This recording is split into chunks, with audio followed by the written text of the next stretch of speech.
बिस्मिल्लाहिर्रहमानिर्रहीम। अल्हम्दुलिल्लाहि रब्बिल आलमीन वस्सलातु वस्सलामु अला सय्यिदिल मुरसलीन। अजीज तलबा व तालिबात, उलूमुल हदीस के इस लेक्चर में आज हम इंशाअल्लाह इल्म हदीस का तारुफ और उसके जो बुनियादी तसव्वुरात हैं कि इल्म हदीस का मौजू क्या है, इल्म हदीस पढ़ने का फायदा क्या है, इस हवाले से बात करेंगे। हदीस किसे कहते हैं? अरबी जुबान के अंदर जब हम किसी लफ्ज से वाकफियत हासिल करते हैं या किसी इस्तिलाह को जानना चाहते हैं तो पहले उसका जो लुग़वी लिटरेरी माना है उसको समझते हैं और फिर उस फन या इल्म के अंदर बतौर इस्तिलाह जो उसका माना होता है फिर उसको समझा जाता है। लुग़वी एतबार से हदीस का माना नई चीज होता है और हदीस का इतलाक लुग़वी एतबार से गुफ्तगू पर भी होता है क्योंकि वो भी नए कलिमात होते हैं जो मुंह से निकलते हैं। कुरान मजीद के अंदर भी ये लफ्ज जहां इस्तेमाल हुआ है वहां पर गुफ्तगू और कलाम के माना में ही इस्तेमाल हुआ है। सूरह तूर में इरशाद फरमाया फलयातू बिहदीसिम मिस्लिह, कि वो लोग जो कुरान के कलामुल्लाह होने का इनकार करते हैं, अगर ऐसा है कि ये इंसानी काविश है तो फिर इस जैसा कलाम और गुफ्तगू आप भी बना के ले आओ अगर तुम अपने दावे में सच्चे हो। अल्लामा जौहरी अलैहिर्रहमा कहते हैं कि हदीस कलाम को ही कहते हैं, खा वो थोड़ा हो या वो ज्यादा हो, और हदीस की जमा अहादीस है। जहां तक हदीस की इस्तिलाही मफहूम का ताल्लुक है, यानी इल्म हदीस के अंदर लफ्ज हदीस जब बोला जाता है तो इससे क्या मुराद लिया जाता है, तो वो समझिए जब लफ्ज हदीस बोला जाता है तो इससे मुराद हुजूर नबी करीम अलैहिस्सलातु वस्सलाम के अक़वाल यानी बातें, अफ़आल यानी आपके काम, तकरीर यानी आपके सामने कोई काम किया गया या कोई बात की गई तो और आपका उसे बरकरार रखना, उसकी तायीद करना या खामोश रहना।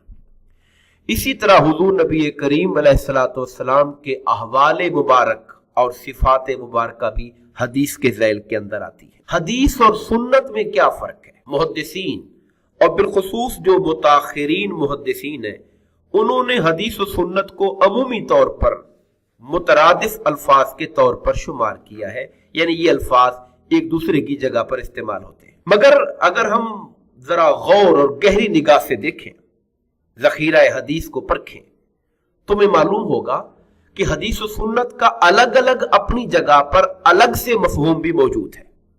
इसके लिए जिस तरह हमने हदीस पाक के लफ्जी और इस्तिलाही माने को समझा, जरा सुन्नत के लफ्जी और इस्तिलाही माने को समझिए। लफ्ज सुन्नत का जो लुग़वी लिटरेरी माना है वो होता है पिटा हुआ रास्ता, यानी जिस पर कसरत के साथ चला गया हो, जिस पर बार बार चला गया हो।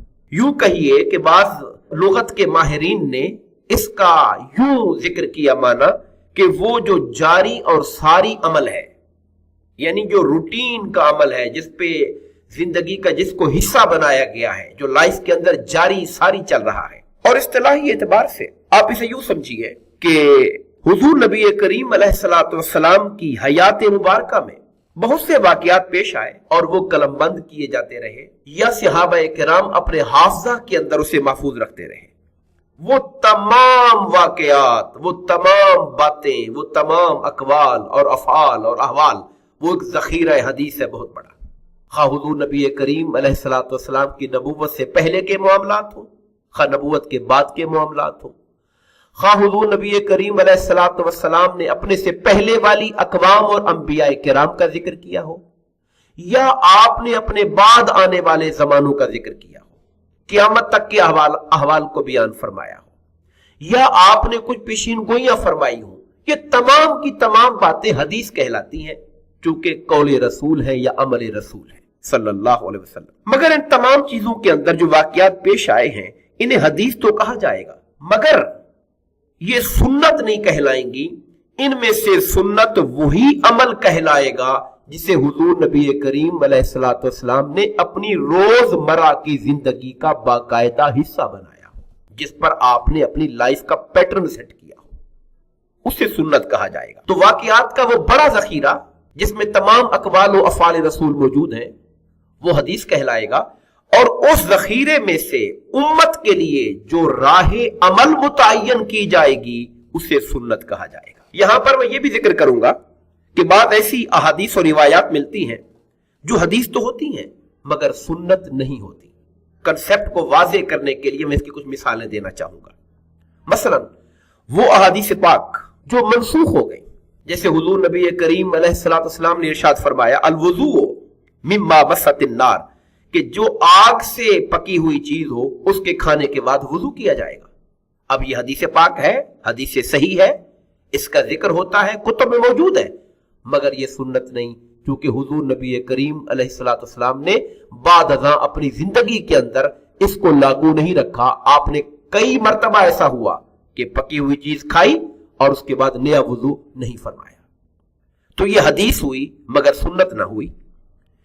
اسی طرح بعض وہ چیزیں ہیں جو رسول اللہ صلی اللہ علیہ وسلم کی شخصیت کے ساتھ خاص ہیں، جیسے حدیث پاک کے اندر آتا ہے کہ آپ نے رات کو تہجد کی نماز پڑھی اور نماز پڑھنے کے بعد لیٹ گئے، یہاں تک کہ آپ کے خراٹوں کی آواز آنے لگ گئی۔ جب فجر کا وقت قریب آیا تو آپ اٹھے اور آپ نے بغیر نیا وضو کیے آپ نے نماز پڑھائی۔ اب یہ جو عمل ہے کہ نیند کے باوجود بھی وضو نہ ٹوٹنا، یہ رسول اللہ صلی اللہ علیہ وسلم کے ساتھ خاص ہے۔ یہ حدیث ضرور ہے مگر یہ سنت نہیں ہے۔ واضح طور پر یہاں سے کلیئر ہو گیا کہ حدیث کا معاملہ بعض اوقات ایسا ہوتا ہے کہ وہ حدیث ہوتی ہے مگر وہ سنت عمل نہیں ہوتا ہے۔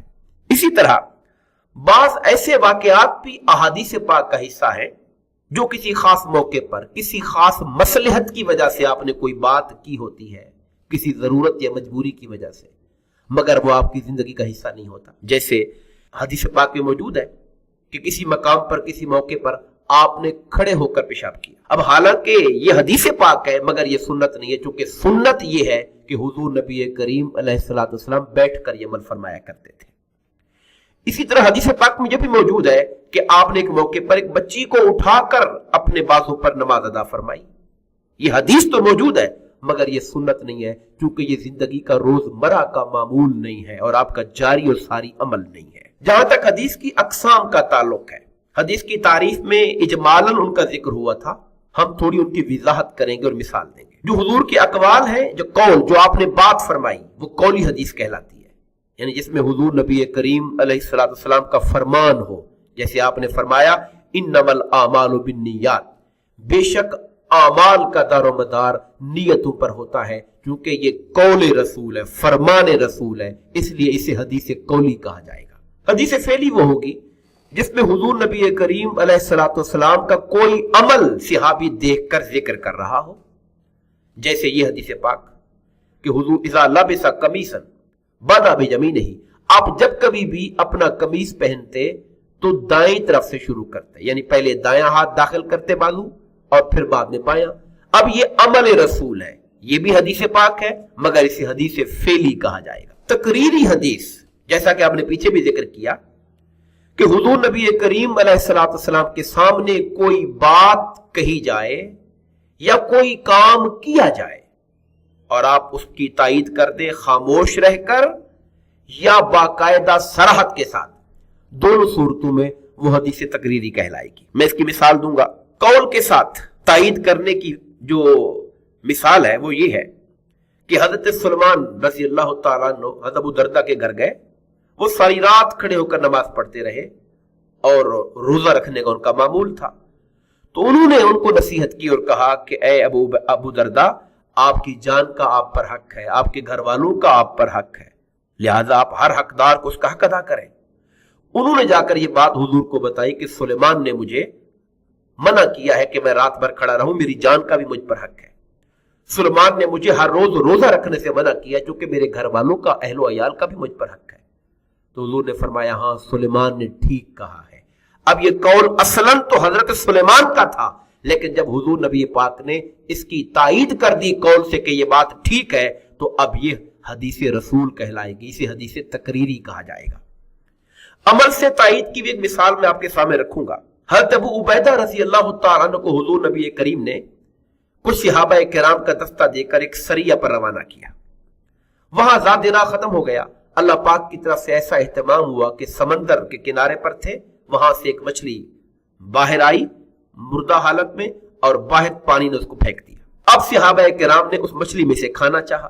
حضرت عبیدہ سے پوچھا، انہوں نے کہا میں اس بارے میں نہیں جانتا ہوں، क्योंकि हुजूर नबी करीम अलैहिस्सलाम को मैंने ये नहीं देखा खाते हुए। मगर चूंकि उनके हालात ऐसे थे, उन्होंने खाना शुरू कर दिया। जब वापस आए तो हुजूर नबी करीम अलैहिस्सलाम को बतलाया गया कि ऐसे ऐसे समंदर से मछली आई थी और हमने उसको खा लिया था।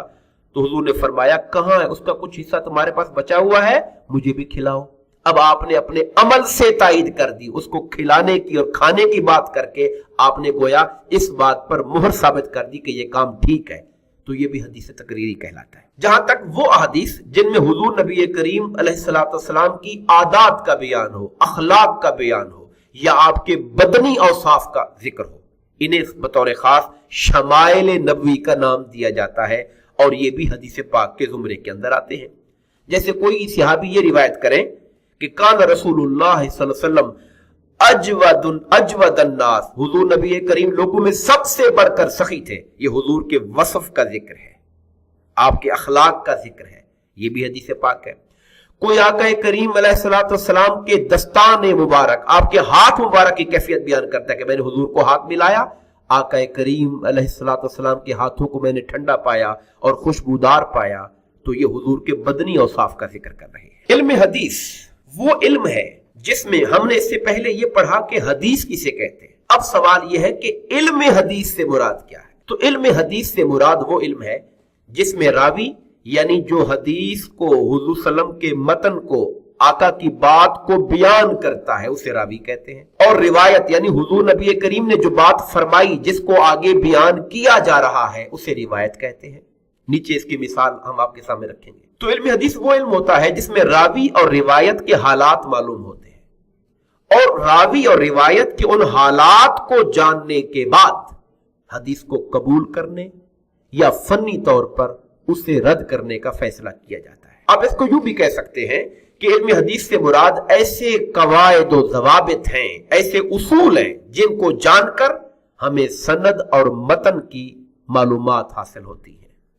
वो जो रावियों की चैन है उसे सनद कहते हैं और एंड पर जो कलाम रसूल आता है उसे मतन कहते हैं। तो सनद और मतन की मालूमात यानी रावी रिवायत करने वाले और मरवी जिस बात को रिवायत किया गया उनके मुतालिक इल्म हो सके ताकि हदीस पाक को कबूल करने या उसके रद्द करने का फैसला हो।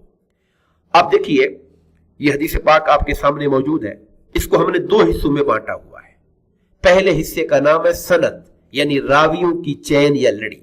हद्दसना मुसद्दद क़ाल हद्दसना यहया अन शुबत अन क़तादत अन अनस रज़ियल्लाहु तआला अन्हु अन नबी सल्लल्लाहु अलैहि वसल्लम, यानी हमें बयान किया मुसद्दद ने, वो कहते हमें बयान किया जनाब यहया ने, वो कहते मैंने हजरत शुबा से सुना, शुबा कहते कि मैंने हजरत कतादा से सुना, वो कहते मैंने हजरत अनस रज़ियल्लाहु तआला अन्हु से सुना, और वो कहते मैंने नबी पाक से सुना। ये जो सुनने वाले और बयान करने वालों की चैन है इसे सनद कहते हैं। अब हजरत अनस रज़ियल्लाहु तआला अन्हु ने हुजूर से क्या सुना? काल, हुजूर ने फरमाया ला युमिनु अहदुकुम, तुम में से कोई उस वक्त तक मोमिन कामिल नहीं हो सकता हत्ता युहिब्ब li अखीहि मा युहिब्बु li नफ्सिहि, जब तक कि वो अपने भाई के लिए वो चीज पसंद न करे जो वो अपने लिए पसंद करता है। अब ये वाला जो हिस्सा है ये कौल रसूल है, इसे मतन कहा जाएगा। इल्म हदीस का सब्जेक्ट क्या है, उसका उन्वान और टॉपिक क्या है, यानी किस चीज से डील करता है। हम पीछे जिक्र कर चुके कि हदीस के मकबूल व मरदूद होने के एतबार से इस फन हदीस और इल्म हदीस का जो मौजू होता है वो सनद, रावियों की चैन और मतन यानी कौल रसूल होता है। मकबूल और मरदूद से मुराद क्या है? मकबूल से मुराद वो हदीस पाक जिस पर अमल करना लाजिम होगा।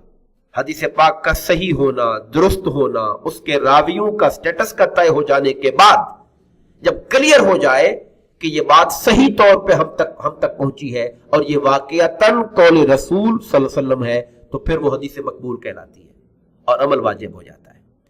और अगर किसी वजह से, रावियों की कमजोरियों की वजह से, उनके हाफजे में कमी की वजह से या किसी और वजह से अगर ये बात तय ना पा सके कि ये कौल रसूल सल्लल्लाहु अलैहि वसल्लम है, तो उस सूरत में वो हदीस मरदूद कहलाती है, यानी अब उस पर अमल करना हमारे जिम्मे लाजिम नहीं रहा। तो इल्म हदीस पढ़ने का फायदा क्या है?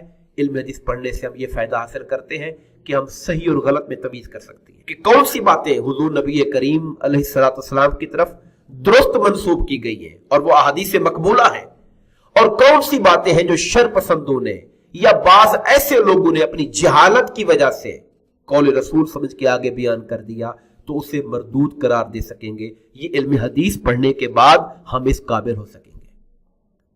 اسی طرح کون سی بات لائق عمل ہے اور کس بات پر ہم نے عمل نہیں کرنا، اگرچہ وہ کتب احادیث کے ذخیرے کے اندر موجود ہے، مگر ذخیرے کے اندر آ جانے کا مطلب یہ نہیں ہے کہ وہ ساری کی ساری مقبول اور قابل عمل ہے، جب تک کہ انہیں علم حدیث کی چھلنی میں چھان نہیں لیا جائے گا۔